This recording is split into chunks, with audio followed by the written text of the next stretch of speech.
Allahu Akbar, Allahu Akbar. Allahu Akbar, Allahu Akbar. Ashhadu an la ilaha illallah.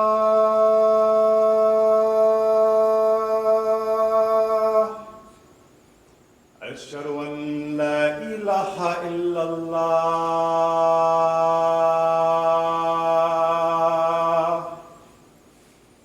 أشهد أن محمدا رسول الله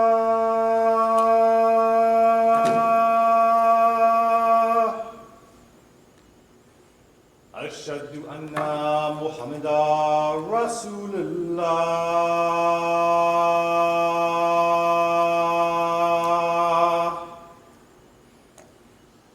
حي على الصلاة حي على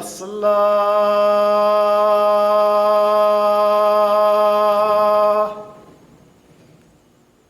حي على الفلاح حي على الفلاح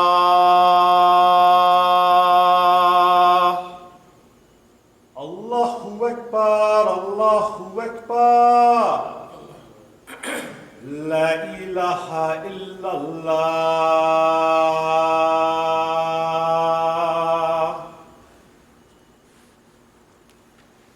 Bismillahirrahmanirrahim. Alhamdulillah. Alhamdulillah. Ahmaduhu. Wasta'inuhu wastadihi wastaghfiruhu. Wa umminu bihi jalla. ولا أكفره وأشهد أن لا إله إلا الله وأشهد أن محمدا عبده ورسوله أرسله بالهدى ودين الحق ليظهره على الدين كله ولو كره المشركون. All praise belongs to Allah. We praise Him, we seek His help, His assistance and His guidance. We believe in Him and do not disbelieve in Him. I bear witness that there is no God but Allah, and Muhammad sallallahu alaihi wasallam is His servant and messenger. Allah sent him, that is Muhammad, with Deen al-Haq, the religion, the way, the methodology of truth, and this way of life known as Islam, will rise to its proper position in this world, whether the mushriks like it or not. أما بعد فإن أصدق الحديث كتاب الله وأوضح الأمور كلمة التقوى وخير الملال ملة إبراهيم وخير السنن سنة محمد صلى الله عليه وسلم وأشرف الحديث ذكر الله وأحسن القصص هذا القرآن وخير الأمور أوازموها وشر الأمور محدثاتها وأحسن الهدي هدي الأنبياء وأشرف الموت قتل الشهداء وأما علامة دلالة بعد الهدى وخير الأعمال ما نفع وخير الهدي ما اتباع وشر الأمة أما الكلب. The Prophet ﷺ said, the most truthful of discourses is Kitabullah. The most trustworthy word is taqwa, or the fear of Allah. The best of the communities is the community of Prophet Ibrahim. The best way of life is the Sunnah of Prophet Muhammad sallallahu alaihi wasallam. The remembrance of Allah is the most glorious of all things. The best of all narrations is Quran. The best acts are those requiring the highest degree of will and determination. Worst acts are those based on innovation. Best way of life is the one adopted by the prophets of Allah. The most glorious death is the death of the martyr. The most wretched blindness consists of going astray after finding the right way. The best acts are the ones that yield benefits. Best guidance is that which people may be able to follow. The worst blindness is the blindness of the heart. Bismillah ar-Rahman ar-Rahim. Inna Allah ya'muru bil-adli wal-ihsani wa ita'i dhil-qurba wa yanha lil-fashai wal-munkari wal-baghi ya'idhakum la'alakum tadhakkarun. Allah commands justice, doing of good, and liberality to kith and kin. He forbids all shameful deeds and injustice and rebellion. He instructs you that you may receive admonition. فَمَنْ يُرِيدِ اللَّهُ أَنْ يَهْدِيَهُ يَشْرَحْ صَدْرَهُ لِلْإِسْلَامِ. Those whom Allah in His plan will to guide, He opens their breasts to Islam. يَا أَيُّهَا الَّذِينَ آمَنُوا اتَّقُوا اللَّهَ حَقَّ تُقَاتِهِ وَلَا تَمُوتُنَّ إِلَّا وَأَنْتُمْ مُسْلِمُونَ. O you believe, fear Allah as He should be feared, and do not die except in the state of Islam. وَتَصِّمُوا بِحَبْلِ اللَّهِ جَمِيعًا وَلَا تَفَرَّقُوا. And hold fast all together by the rope which Allah stretches out for you, and be not divided amongst yourselves. Kuntum khayra ummatin ukhrijat lin-nasi ta'muruna bil ma'rufi wa tanhauna 'anil munkar wa tu'minuna billah. You are the best peoples ever raised up for mankind, enjoining what is right and forbidding what is wrong, and believing in Allah. أقول قولي هذا واستغفر الله لي ولكم.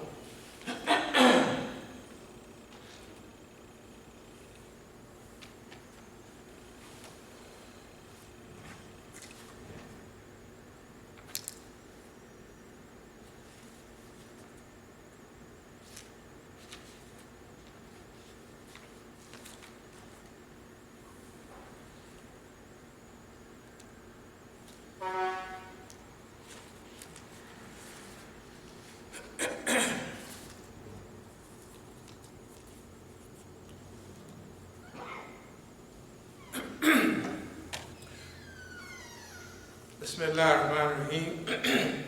Alhamdulillah.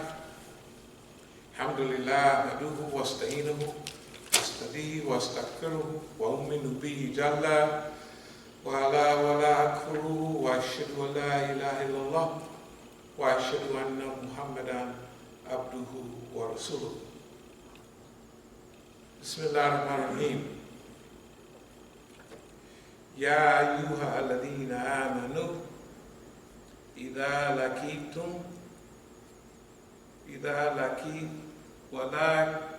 ولكم إذا كلا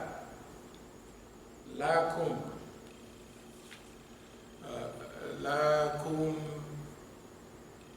أنفروا في سبيل الله حتى قلتم إلى الأرض أديتم الحياة الدنيا من الآخرة فمن متاع الحياة الدنيا في الآخرة إلى قليل. I'll begin to read the translation in a minute, but right now we're dealing with a lot of stuff in the United States. Now, it's not surprising to us. I want you to try to remember our khutbahs during the last months. We explained to you that we believe that the assassination of Brother Floyd up in Minneapolis was an arrangement by the police department or the federal government, that they had selected this police because of studying the records of police officers. And you have to remember now, the Israelis have a lot of input now with police departments in America. You notice a few years ago the D.C. police department started driving around with their top lights flashing a little bit. You know where that came from? Israelis. That came from Israelis. Okay, now, what we want to say to you is, that brother was killed the same way that they killed Palestinians. No feeling, no nothing, just we are murdering them guys, that's all. And they went over the records of people that they have. This guy had been charged maybe 18 or 19 times. Some say 21 times. He had been before the court. Not the court, but the police had internal investigation, right? Had responded to reports against him.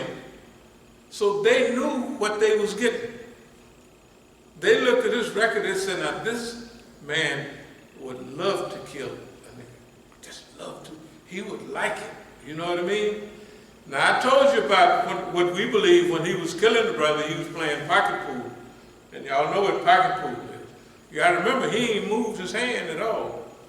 He ain't looked around, he ain't waved at nobody, he ain't did nothing. He just kept his body right where he was, because he was going through his own little process. And the brother was dead within 5 minutes, but he kept his knee there another 3 minutes till he got off. That's the way we feel about it. But now, we said that they did that in order to let steam off. That everybody is going to be so dastardly, it's going to be so rotten, it's going to be so crooked, that everybody got to get up and run around the block 3 or 4 times, right? I don't care whether it's Black Lives Matter or whoever, right? They had to do something. And the government knew that they was going to do that. That's why they did it. So they would get up and have a few days of demonstrations, challenges, right? But the people that would be challenging them would be all young people. Did you see down at these demonstrations here and all over the country?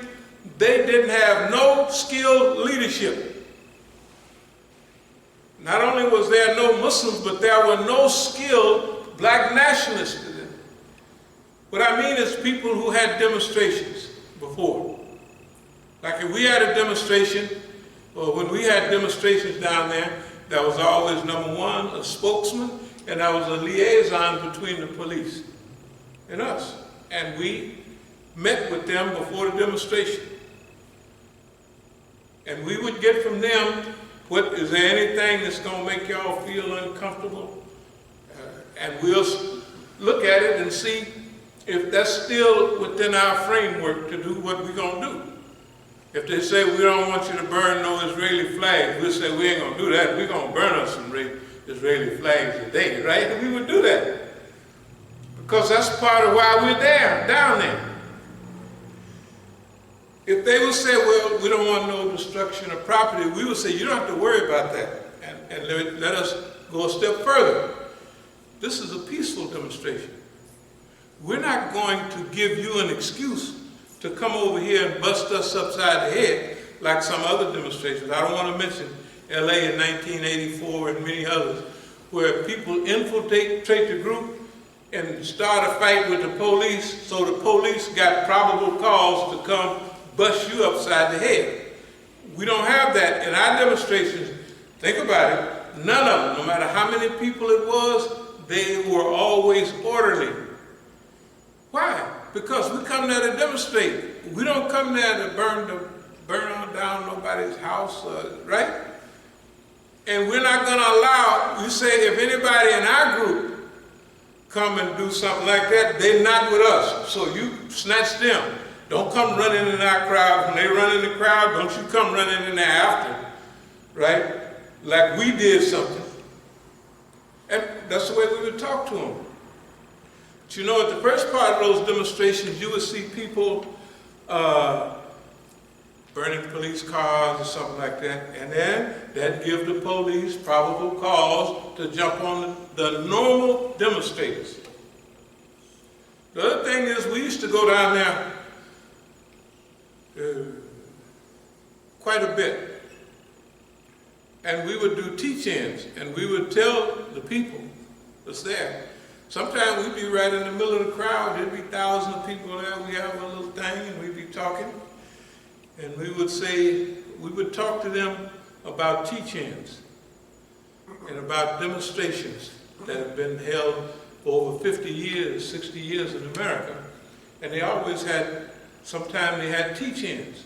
It's like on campus or university, you would have a demonstration to teach the people about demonstrations. And to also, why are we here? Why are we here? You didn't see nobody out there with a microphone talking about a teach-in. Why are we here? Where are we trying to go? What are our demands? What do we want for being here, right? If you're having a demonstration, why would you have them and you not have that? It's called a teach-in, and it's an orientation. You know, this is what we're doing.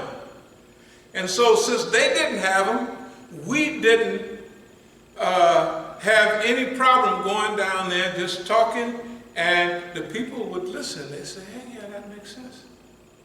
But the other thing is, if it was a camera next to us, or if some reporter was doing a little report, and we got to talking, when they felt that what we were saying was coming into their stuff, which they would naturally want to, right? Here's some people, they saying this and that. They didn't do that. They turned their stuff off. Not one, many times we went down there, nobody ever came up to us and acted like what we were saying was interesting, except the people that was there. You know, like some of the people that was there, they would, hey man, this makes sense. This is real, you know. And we showed them in the Constitution and in the Bill of Rights, all of that stuff, what they felt about us. So they would, remember, most of those people down there was white, and they had no idea what was going on in America as related to black people. So we went down there to orientate the people, to talk to them about these things. And we was down there on Black, whatever it is, Black People's Plaza, I don't know what they call it. And we was having another talk.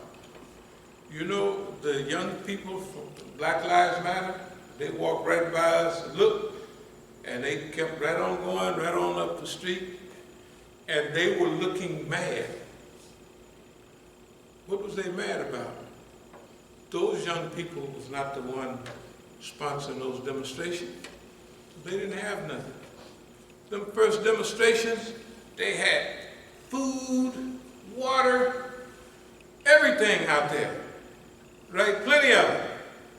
Those kids couldn't produce that, just like the Women's March, right?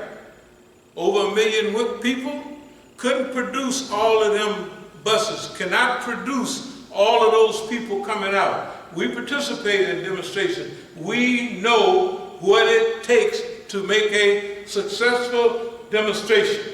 If you have 1 million or 2 million people down there, the unions are involved, the organizations are involved.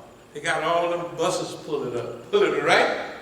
That means that's bigger than 5 or 6 Negro women. Had an epiphany, and they pushed on the computer, and they get them people all over the country. It don't work like that. That's not the way demonstrations work. Demonstrations have to be organized, they have to have a purpose, they have to have a focus. And remember the demonstrations. You never heard from the people in those demonstrations any clear-cut reason why we're here. Oh, we want to defund the police. and we want to do this, and we want to do that. Well, that demonstration was on purpose. They initiated, they had black people run around the block 3 or 4 times, right? And then they go home. They went home. And then, now I want you to remember this. What did we say they was going to do after that? They're going to blame it all on you. They're going to blame it all on you. Are they getting ready to defund the police? Absolutely not. Is the federal government raiding black communities all over the country? Guess what? They're talking about we got to stop killing in the black community. And Donald Trump got pictures of black kids that just got, now remember, let me go back. During the demonstration, it was no mention of anything like that. It wasn't even no shooting in the black community. Think about it. Who can turn that on? Who can turn that off? The people that control the community. They might have a whole group of niggas and all got cases and everything that says, stop killing. Right? Then, after that period is passed, on the 4th of July, of all days, right? Hands full of people in Chicago and other cities are murdered. Little kids are hit by bullets. And the sympathy goes, it says black on black crime, right? And the dumb mayors, do they have enough sense to know what's going on? Absolutely not. They're part of the system. They would tell the government, what are you doing trying to stop black on black crime when 50 years ago it wasn't no black on black crime, and it didn't get here till y'all brought the drugs in the community for the people to kill each other, right? Go study some of the old newspapers. When we were challenging the system in the late 60s, very early 70s, it was hard for you to get a gun. You know, Jonathan Jackson, George Jackson's brother, Angela Davis got put in jail for buying weapons for them. Of course, they knew they was coming, that's why they killed them all. Billy Christmas and all of them, Jonathan Jackson at the courthouse over there in San Rafael. After, you know, when I came back to America after a few years, I was in the LA County Jail and I heard people saying stuff I didn't even know what they meant. Chitty chitty bang bang, ain't nothing but the Crip thing. Man, I killed me a nigga the other day, and we did this and we did that. When I left, black people was, you know what I mean? We was helping each other in a few years. And when you open the LA Sentinel, all the preachers and all the people were talking about white groups and white organizations that were making weapons available to black people. When we was fighting the police, you couldn't get none. When we killing each other, you can have all the weapons you want. And guess what? In those days, you know the most famous weapon was the Uzi. And you know where the Uzi come from? Anybody know? From the Zionist state of Israel. It was brand new. Even the Israeli army didn't have Uzis. And the Negroes here in LA had Uzis. Why that? Because they watched television. And in the old gangster movies, they had drive-by shootings. Remember? All them Tommy guns going off and they shooting all up the place. Well, the Negro don't have enough sense, well, to go and make a hit. You know, white folks wouldn't do that. Gangsters don't do that. They hire somebody to make a hit. And they hit them here, they hit them there, bam, bam, and they gone. But the Negro, of course I was one of them, was raised on Untouchables, the old Untouchables. And every week, it wound up how? They driving by in them old cars, shooting up the place with a machine gun. And the Negro adopted that principle. And 90% of the time, he killed everybody on the block and didn't The safest place you can get, if the Negro is shooting, is right in front of him. Because he gonna, you know, the weapon got, that Uzi gonna, it's gonna go around, right? Unless you're professional about it. So the Negro go hanging out the cars and shoot up the house, and the thing goes all over the place and killed all the children, people's grandmama and everything, right? Because he was raised on television. I saw one thing, the Negro, for a silencer, he put a potato. Anybody see a potato on his gun? And the niggas hold their gun sideways. You ever see that? You ever see a police hold his gun sideways? You ever see a soldier? You ever see any professional hold his gun sideways? Have you?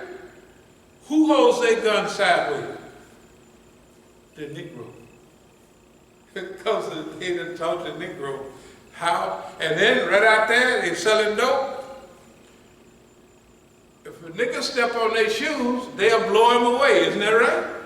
But what they do, you can stand there, well, not now, it's a cool down, and watch. When the police come, them niggas throwing their guns in there and all the stuff out there. They ain't got them guns to shoot the police, they got them to shoot you. And they know it. They know it. What we're trying to say is, we have been thoroughly studied. They know us, they know our behavior, they know what we're going to do. They know when we're building up a little pressure, so they develop something that will allow that pressure to escape. Like letting the cap off a steam thing, and the steam go out. But if you drive that steam in a certain direction, it can push your engine, right? Even an old-time train, a steam engine, right? It's power, it can run a factory if you direct it. They don't want us to direct any of the internal things that are developed. Police brutality is getting out of hand, and eventually, if it's not released properly, it'll be an uprising. They didn't study this in detail, so what they do is they cause the problem, let you run around, and they just let your steam go out all over the place. It's not directed toward anything. Boss man's dirty. He ain't a nice guy. He's not nice at all. And then, after it's all over, they blame everything on you. They change the whole subject. The subject is not police brutality and all of that stuff now. What's the subject? Y'all watch the TV, you watch the news, what's the subject? Jews, we are sorry we said this about, or they got some Negro supposed to say something about some Jews or something, right? And now he's apologizing for us, for the Jews, and this stuff don't have nothing to do with Jews. Have something to do with us. They changed the whole subject. This system manipulates the people so bad because the people are slow. You can't, look, the people are so slow right now, right? They got the police, Don, he meant to do this all the time, but thank God he messed up a little bit. When he was down there shooting the flash grenades at the people and all that, and then he walked over to the church holding the Bible upside down, right to the picture, had the generals walking with him. Then the big generals, Colin Powell and them, that used to be Secretary of State, and Mad Dog Mattis and them, they said, this is not what we're about, the military. And then the general that was still in the Army now, 4-star general that had walked across there with old Don, he said, the military is not about this. We fight external enemies. The military will not be loosed on the people. That's what them generals said. Why? Because so many of their people came back, right? Wounded and all blown up. As 22 people every day commit suicide in America. that is soldiers. Wounded warriors, they call them. And you see advertisement on TV, help the wounded warriors.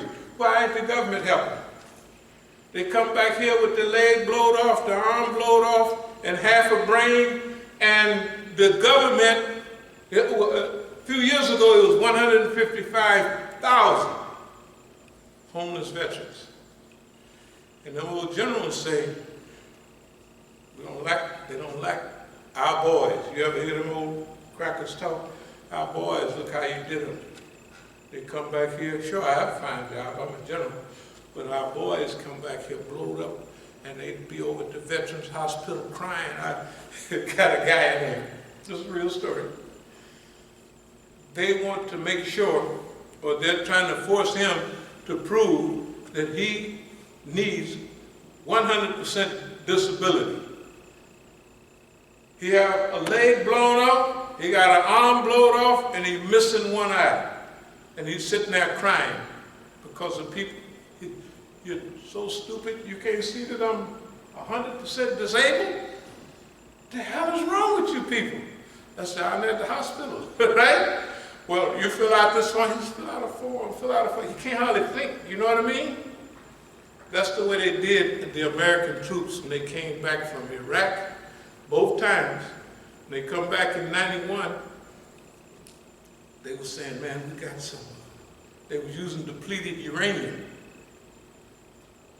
Depleted uranium. That means, you know, they were having radiation diseases, and the women was having children the same way with half a head, 2 heads down, and in the U.S., just like they was having in Iraq, except there was 1 or 2 here in the U.S. Over there, they was having plenty of them, right? And what did they say in the news? Madeleine Albright, they said, well, we think our sanctions have produced 750,000 deaths. What do you think about it? She said, I think it's worth it.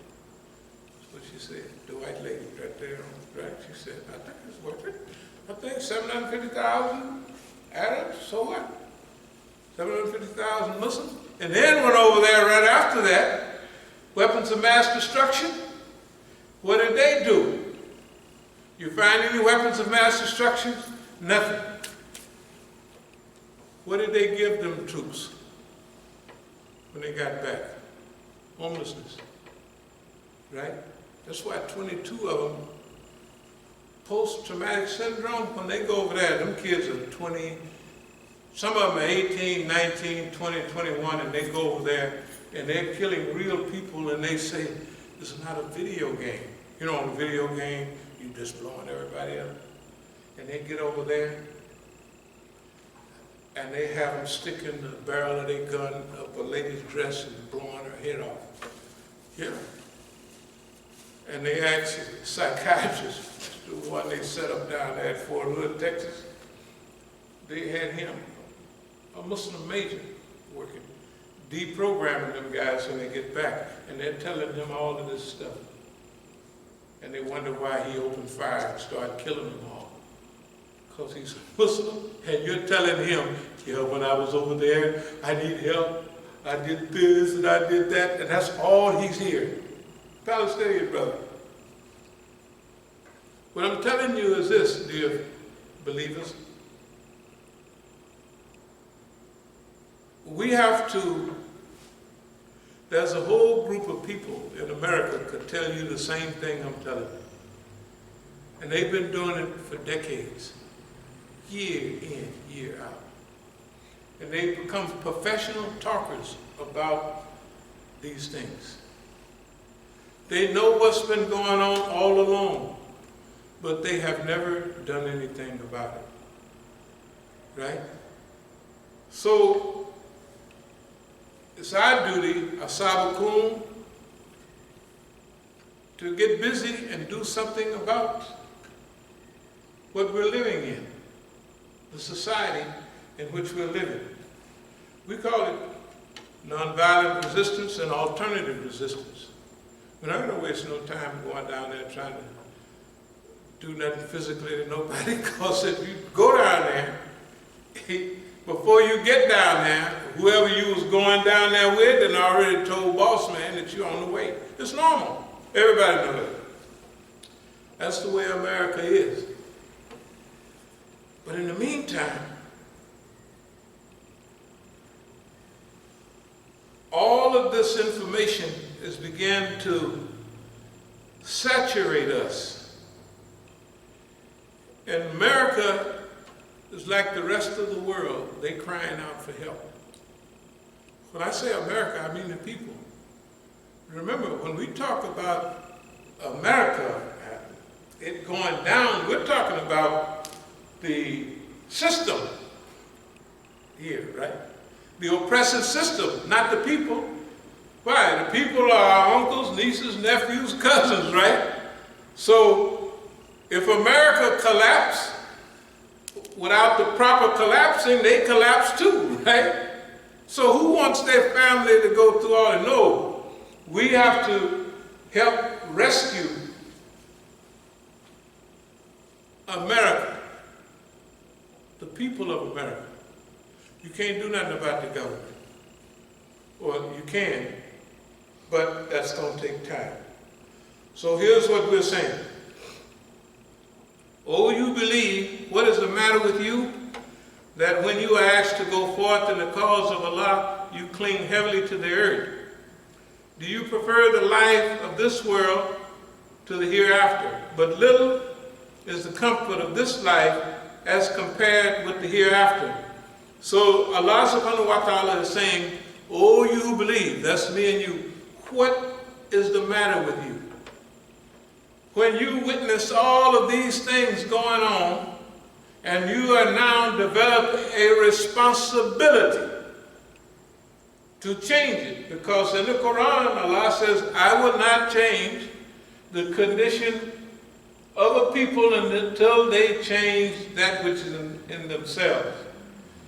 And even in these demonstrations, how many Muslims did you see? How many Muslim organizations? They had a couple of statements of solidarity. But did you see any? I only heard one group in LA that even had enough courage to get out of the kitchen. But you didn't see the Muslims. You didn't see hijabs. You didn't see kufis in these demonstrations. Not the one I saw. Not the ones we saw. And we definitely didn't see none down there. We get a Assalamu alaikum every now and then. But one day, in fact, we actually saw a carload of Indo-Pakistani Muslims right down there. They was going down there, and may Allah bless them. That's the only crew we saw, about a family of 5. But we didn't have to, the people who are professional demonstrators in America, they could have helped those people. Or they could have got up next to them and made certain encouraging inquiries about why you're here, what you're trying to do, and then give some direction. What do you mean, direction? They didn't have no direction. Think about what you saw. If you saw some Negro with a red, green, and all kind of black outfit on, dancing and jumping up and down, he'd be on TV. Right? The Negroes would be on TV. And they'd be following around, shaking bells and all of that. But did you see anybody with an outlined program? Why are we here? You got to remember, all of America was up and out. All of America was up and out for what? And what did you get for it? They run us around the block 3 or 4 times, okay? Gave us a little exercise, play a little music. In fact, every time we get to talking, that's what they would do. You know, remember that? They would get that music box would pick up. The one thing we learned about demonstrations, we would have big, when we would participate with Black nationalists and other African American groups, man, we would have such wonderful lectures on colonialism, post-colonialism, right, on all of those subjects, right, on white oppression, all that.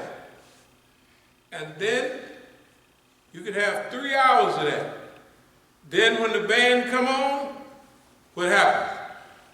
Within 2 minutes, all of that all of that knowledge, all of that focus has gone. That guitar plays it on right out the door. You ever been to demonstrations like that?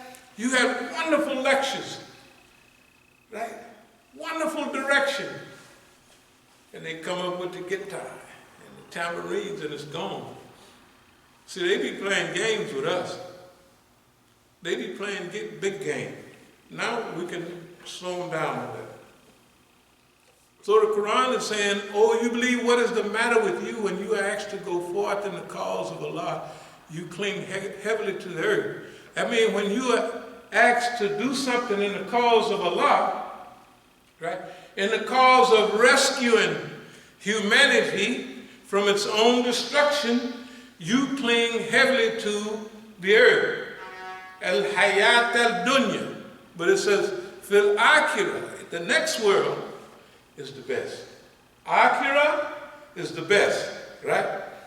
And they use the word here, Qalilan, that this world ain't nothing compared to the next world. This world is absolutely nothing compared to the next world. Now this is from Allah, so Allah is asking us, there's another ayah, unless you go forth, tanfiru, unless you go forth, He will punish you with a grievous penalty and put others in your place. But him you would not harm in the least. For Allah has power over all things. So go forth. If you don't go forth, Allah is going to exchange you, going to substitute you with somebody else. Because remember,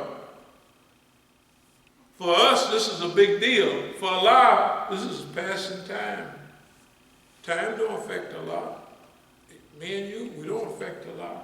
Whether the wind blows, it don't affect Allah. It don't affect Allah. Is not affected by what we do. And if we don't do what's on the schedule or the possibility for us to do at that time, hey, we're gone. Go forth whether equipped lightly or heavily, and struggle with your goods and your persons in the cause of Allah. That is best for you if you but knew. So, and one, it used the word thaqal. Thaqal, you know, could be thick or heavy, you know. So, technically, according to one of the other dictionaries, it means go forth whether you're thin and nimble, you know what I mean, and jumping up and down, or you're old and sluggish. Right? Thick, thaqal. Whether you're old and sluggish. That's what I mean. Go forth, whether equipped lightly or heavily. Don't make no difference what you got. Right now, we're getting ready. We're not getting ready. We're always doing something within our, I don't call it limitations. But now, this stuff is so silly and out of hand that we just have to go through our own technical revival. So we're going to do what we can. We're going to do what we can. This project management, first we're going to start by using what we have around here, you know. So we'll put a dumpster down there, clean everything out at the bottom. All of it, got to go. House over there we're working on, we'll make that our headquarters for this new movement. Not new movement, this ain't nothing new, it's the same thing. We always doing this. But it's time, you know, As-Sabiqun means the people that go out ahead of everybody else. You know, As-Sabiqun, one of the things it means to win in a race, to predict, to anticipate, to go out ahead. And As-Sabiqun, something may be getting ready to hit them, and they duck without even knowing why they ducked, right? Or they come out like we're talking about this, nobody else is talking about it, right? Is the other Masjid talking about this subject? Not in this way. So we say As-Sabiqun say what needs to be said before anybody else may even recognize what needs to be said. They may do the job that has to be done, and they're gone to the next job. They ain't even stopped and looked around at the one they did, right? It's just like all the stuff we was doing decades ago. Everybody see now that it's exactly what it was headed for. But nobody did nothing about it. So now, we can't go and snatch up all the Muslims and tell them, don't be scared, don't do this, but we'll use what we have. Should we have a little place back there? We'll get the books ready, get everything cleaned up. Shoot, the little place we was going to use for a newsroom, the annex, we'll clean it up, do what we have to do. The stuff has been built. But you know, when we built that stuff, the minute it was built, the people who were supposed to be doing that job for what we built, they went on about their business. Maybe somebody told them, you know, when you go to the store, they got a barcode on there and it's got an expiration date. You know, they got Negroes with expiration dates. Yes, they do. When you get a job for them or something to do, the expiration date, that kicks in. They got to go. That's the way it is. So we can't stop all that, but there's some things we can do. So we're going to do what we can. In fact, we got a sign-up list over there. Anybody want to help? We got a couple of programs tomorrow, the next day. But starting Monday, we getting busy on all the stuff we're talking about. Project management, getting our stuff together, and doing what we can. Do you know, the Declaration of Independence there's one paragraph that they was going to put in the Declaration of Independence about slavery, you know. But they didn't put it in there because they made so much money off. Everybody, Northerners, all the people made money off of it. And so they said, well, all the big boys were slave owners. George Washington, he had 300 slaves. Old Tom, he had slaves and he liked slaves. He wasn't prejudiced. He got all kind of kids, all them red freckle-faced kids still running around here today. Right? From Sarah Hennett, something like that. They still here. And when you look at them on TV, you say, oh, Tom was a red freckle-faced. These guys, that's 5 generations ago, and they still got some of them same freckles they great-granddaddy, old Tom had. Right? So, but he didn't let his slaves go. And he was the 3rd president of the United States. George was the first. Well, at least he let his 300 slaves go when his wife died, not when he died. So if you was going to put that in the Declaration of Independence, you was going to have to be, ain't nobody going to declare no independence. What are you talking about? Let them go? Who's going to do the work, right? Who's going to pick all that cotton? I can't pick no cotton. So look at my hands. So, y'all ever heard of the 13th Amendment? 13th Amendment. Remember the movie Lincoln? Y'all remember that movie Lincoln when he was really pushing for the 13th Amendment? That there's no more, from this day forth, slavery is abolished in the United States. Except for those who have been convicted of a crime. Y'all too young to remember, but they used to sentence you were sentenced to 15 years at hard labor. So, have you ever wondered why they have a system designed to snatch niggas up and put them in jail? Now, especially the South. Y'all have seen the movies, them chain gangs down there. Slavery was gone, but the chain gang was always full. Why? Because you can still be a slave in the United States, not last month, right now, if you committed a crime. And when y'all go to court, do they let you off like the white folks? Do they, these big lawyers? You know the big lawyers, they let him out of jail and they put him back the other day. Cohen, something like that. I don't know. Then the judge say, oh, you got to let him out because they let him go because of all this coronavirus going around.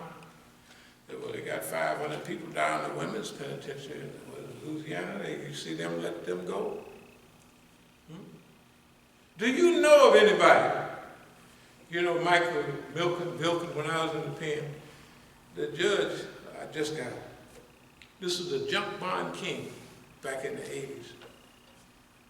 He sold all them junk bonds and he got zillions of dollars. When they convicted him and sent him to the penitentiary, he got a call in the middle of the night saying, you can go home. You ever got any niggas that was in the penitentiary with you? They got a call one night, say you can go. And then his fine, you know what he paid it off in? Junk bonds. The same thing got him put in the penitentiary. He paid his fine, I don't know how many $1 million, in junk bonds. They junk. They cost about $20 for the whole batch. And he paid his, I don't know how many $1 million fine in junk bond. When they say the system is rigged, what do you think about it? Yeah, what do you think about it? Okay, should we put up with this perpetually, or should we do something about it? Unless you go forth, says the Quran says, whether equipped lightly or heavily. Lightly or heavily, we don't have nothing. Basically, there's a few of us, that's all. But we're going to get busy. No, we're not going to get busy. We've been busy all the time, doing what we can, but now we got to ratchet it up. If you don't go forth, whether you're young and nimble and loose, or whether you're old and stiff and thick, right? That's what it means. Whether you got all the weapons in the world or you don't have none. We have a weapon of aql, reason, and Imam. Okay, I'm going to mention these couple of things again, then we're going to call it a day. First of all, if they're sending federal troops to cities all over America right now, right? The mayor at Portland, Oregon out there got tear gas yesterday. Did y'all see that? He got tear gas. He said, well, if you're going to tear gas the people, you're going to tear gas me. Now, Seattle, I'm from the West Coast, so Seattle and Portland are liberal cities. That's why they're still doing it. Mostly white folks, but you know, they just, liberal, they don't even know, but they don't dislike it just because in the old days, they didn't see that many. So, hey, they're nice people, right? That's why they're still having the demonstration in Portland, Oregon. Y'all see them ninjas on TV? They ride in them black vans. The black vans, police, federal police, no idea, no nothing, snatching people up today, right? Throwing them in the van. This is worse than martial law. This is the Gestapo. This is the Gestapo. In other words, O'Don, hey, I want to help the black people. Well, if you want to help the black people, then first thing you do, why are they killing each other? Well, it looked like drugs had something to do with it. Well, stop the drugs first, right? If you're so serious. You know any black people that bring drugs from overseas here? I know I'm the only cocaine dealer from Colombia that was bringing cocaine up here. I didn't even see nobody else. I never met nobody else, Negroes from America. Everybody was white. Everybody was white. And the way it's run, you know, they have 17 military bases down there. because the guerrilleros, the guerrillas, got into the drug trafficking. They started making so much money they could buy all new weapons, and they was better armed than the government. So the U.S. had to go down there. I thought it was 7 U.S. bases. It's not 7. Somebody said 17. Suppose you're dealing and then people cutting into your business, right? The Army goes down there to cut into their business to make sure, hey, you ain't making no more of our money. That's our money. We deal in this blow, right? All the guns in Mexico, you know where they come from? The United States. You know what the Mexicans do? One group kill the other group. Why? They don't want nobody to get big. You won't realize what's going on. Let me regress. May I just regress 1 minute? When they had prohibition in America in the 1920s, before prohibition, the big money that criminals got was from prostitution, right? Was from prostitution and gambling. After prohibition, one man in Chicago was making $720,000 a week in old-time money. That's like 720 million now, right? Think about it. Gangsters, all of a sudden, all them Tommy guns shooting people, right? The gangsters got so big and so well organized, that's how the mafia and all these other big groups got big. When the government saw that they getting that big, they repealed prohibition. Why? Because it won't work. In 12 years, they said it won't work. Forget it. The Negro been dealing drugs here big time. The first big group, when they got big money, was when we was dealing way back when, because they needed people to sell the dope to everybody. Okay, who are the big organized gangster Negroes in the United States? Where are they? Here in D.C., what's their crew? They got a big, structured, multi-million-dollar organization that's linked with California, Texas, and everywhere else. A syndicate. Where is the syndicate? What about the organized Negroes in California and other places? And Chicago, because Chicago is a gangland city, you know, gangs. So is LA. Those are the two most gang-infested cities in America. Okay, why they never got big? White folks got big. Italians got big. Both Moran, them, all of them, they got big. Why the Negro don't get big? Because they control the flow of drugs. And every time you get $4 or $5 in your pocket, they go to your cousin, of course, Negro, right? Give him some guns and give him some drugs and point out that that's your competitor over there. And you fight each other. Crips and Bloods. It don't make no difference what it is. Remember the rappers making all that big money? East Coast rappers killing West Coast rappers. West Coast rappers killing East Coast rappers. Niggas killing each other. They make sure. That's why when they had these niggas up here on the hill, supposed to have done something to my grandson, and they wanted something, I said, take it easy, we'll talk about it. Why? Because if we would have been jumping on them niggas and we come to the Masjid 5 times a day, right? That was their trick to try to destroy our community. To get us, actually, the people we came here to rescue would be those Negroes, right? Right there on the hill, several years ago. You know why we didn't fight them? Because we knew the rule. You don't never, under no circumstances, fight another nigga. turn your back and walk away. Forget it. That don't mean you're a coward, that means you bad at him. Right? That means you bad at him. Them old dumb rules, nigga disrespected me. That's the white man telling that nigga that you disrespected him. And he getting you to fight. Divide, conquer, and rule. It's so old. And do you know it works? It almost works all the time. Look at the whole Muslim world. Divide, conquer, and rule.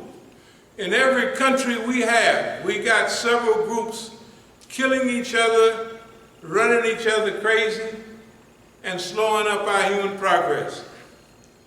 Okay, so we're not going for that. We're not going to do it. I don't care where you're from.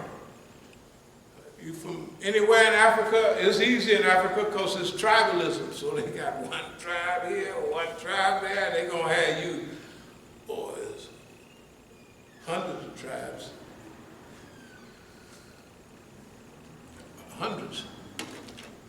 So it's easy to get them to fight each other. That's why they don't have nobody big in America. That's why they don't have any big Mexicans. Because the white folks up here send guns to Mexico and a couple of messages, and they fight and kill each other. So nobody gets big. Nobody gets big. The only one reaps the benefits of all these drugs is boss man. Because as soon as you get several $1 billion, they're going to come get that. And they're going to kill you. Look at all the big boys throughout recent history. Escobar, all the Mexicans in the jail right now. Nobody gets big. Nobody gets to keep what they don't get to keep it. Boss man keep it. I'm telling you. It's all a big plan. What we're saying is, we can beat this plan. I'm going to close in a minute, but you know what? If we can put up with this cracker all of these years and psychologically devastating, we can do anything. Yeah. You don't know. See, the Negro, if he don't fall for the first dumb game, divide, conquer, and rule, he gets time to be around a while. When you get time to be around, for a little while, you're different than Malcolm X and Martin Luther King. They never got a chance to learn, right? How to fight the system. They could describe the evil that the system do, right? But they didn't. Longevity. They didn't get a chance to stay here long enough to pull with this, pull with that, step to the side, to watch and learn. That's why the only place in the United States that anybody has ever forecast what boss man is going to do is here. How often do we do it? All the time. Boss man going to do this, boss man going to do that. You can take it to the bank. If I'm lying, just stand up and say, oh man, it ain't where it's going. You know. But we told y'all, I don't know how long ago, boss man going to get everybody running around for a couple of weeks, right? Going to shut it down and going to blame everything on you. The reason we're saying all this, and this is the close, if you want to stop all this stuff that's affecting black people, you would stop poverty. You'd make sure we had somewhere to work, right? You would stop the drugs. They had a 10, 12-year failure with prohibition. This failure has been going on for over 50 years. Over 50 years, the drug policies, no knock, stop and frisk, and all that's been going on for over 50 years. It's all aimed at you. Well, it was aimed at you. You hear about opiates, Oxycontin. White folks dying. Do you remember the day Negroes was never dying 50,000, 70,000 a year? Now white folks are dropping like flies. Y'all read opiates, right? All that. Then they give the white man and selling them to him, just like the other guys at the pier. They give them a fine. They make $50 billion and they give them a $5 million fine. I'm telling you, we need some help, dear believers, to get our head on straight, or we'll die with less sense than we had when we got here. Okay. The next thing, boss man don't learn from history. He don't learn from history, he don't learn from his wars, he ain't learned from nothing. And so we have to take care of it. We're going to have a pen over there with a sign up. Anybody want to help in this project management moving forward? You want to do a little help here, a little help there, right? Just put your name down there and we'll give you a call, or you can call us. But I'll really close with this. We don't want to be these people like Jesse Jackson, Sharpton, Chris Hedges, and all them people. They describe the problem perfectly. They never do nothing about it. They get their money from describing the problem, right? But after all of these years, they should have figured out something to do. If they don't, that's their problem. We're going to do what we can.